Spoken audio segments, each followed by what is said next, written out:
Okay, it's a quick video demonstrating our CAN IMMO product, pin code based immobiliser. So this particular car is a Mercedes A-Class 24 plate that's coming today.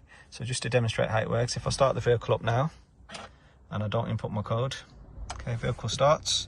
As soon as I select the gear, car goes into D, stalls, and it shuts down.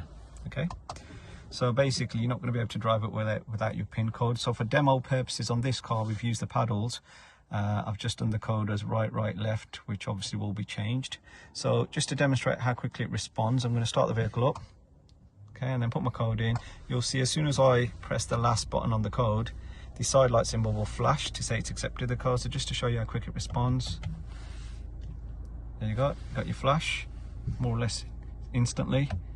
I can now select the gear and I can drive off, okay? So put it back into park.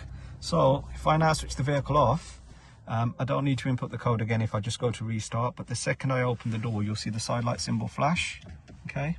Okay, that's telling you the system's armed. So basically, it arms every time you open the driver's side door. That's a CAN IMMO immobiliser fitted by ourselves. There is an option of having a Bluetooth tag paired to it as well, so you don't need to put your code in every time. But yeah, thank you.